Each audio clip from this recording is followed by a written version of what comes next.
Hi, I'm Jess Wall, one of the psychological skills mentors here at Chimp Management. Have you ever wondered how you can manage toxic situations or toxic people in your workplace? And even if you wouldn't describe them as toxic, what about just those more difficult situations or difficult people that we have around us all the time?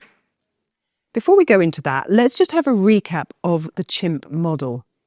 So the model is based around the neuroscience of your mind, literally how the blood is flowing around your lovely brain.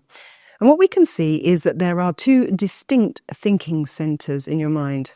We've got a chimp system here behind your eyes. This is your orbitofrontal cortex. It's working for your survival all the time, and it's your very best friend, but it's the emotional centre.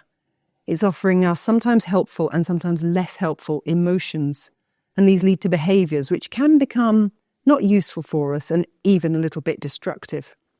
Then we've got our human system up here on the top of our heads. This is our logic base, our strategy and our structure and the things that can see rationality and perspective. Finally, we've got a computer.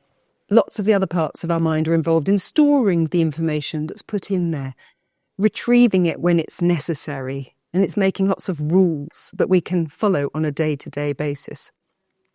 So if we've got two thinking centres in our minds, one of them is really strong, this chimp, and sometimes it will overpower our more logical system. So they're just butting up against each other.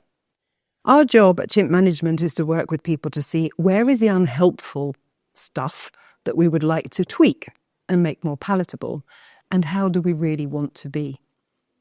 Okay, so let's go back to these toxic situations or difficult situations at work.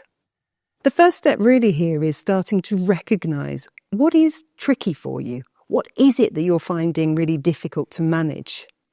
Often, not always, but often this is the chimp system firing off. It's being prodded into action, thinking, I'm really not comfortable here. So it starts offering you an emotion, a feeling, which is going to give you an insight into the fact that something is wrong. So our first step is just to recognise that and start trying to unpick it. Understand where that's coming from. We recognise the environment, we recognise the parts, and we get into the specifics. Now, it's really all about you.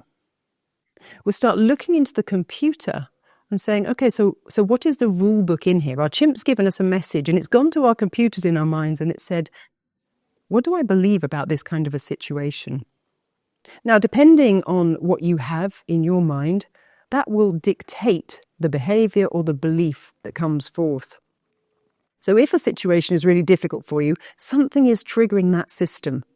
By recognising it and looking at it, now we can start getting our human system, the top of our head involved. We can start looking at evidence and seeing, is there something that I can tolerate and I can change my behaviour around, or is this something that I'm really not happy with? Your human's going to start giving you some answers. And because we've listened to our chimps, we've now got a system that we can start to manage. In really difficult situations, that can be tricky. These are pretty ingrained things, and it might have been going around and around for a while with you. So I said start with you. We're looking at you and saying, can I tolerate this situation? And sometimes we can, and sometimes that's more difficult. I'll give you an example of when I was working with a client. Just felt like in their workplace, there were a couple of people in the office who were really starting to become a little bit toxic for them. A little bit, they felt bullied. Their chimp was aggravated. It went to the computer and it said, what do I do here? The computer fed back, yeah, this is bullying. This is not a great environment for me. What can I do about it? Now, with this particular person, we worked on more helpful beliefs. We looked at what their input into the relationship was. We looked at how they were managing it. And they were able to quite happily then work on the situation, change their communication style, and move on. But sometimes we start recognizing these things and we just think, this isn't even the right part of the jungle for me. Actually, these are giving us clues that we might need to make some other changes in life. So for you, to manage your environment or manage trickier situations, that's the steps we'll go through. We'll help you recognise what's going on. We'll help you look at what else we can think or believe. And then we'll help come up with an action plan. and end up with that, what's the plan? Good luck with it. Look at what it is that's going on for you as an individual. Start with you, get yourself in a good place, and we'll see you soon.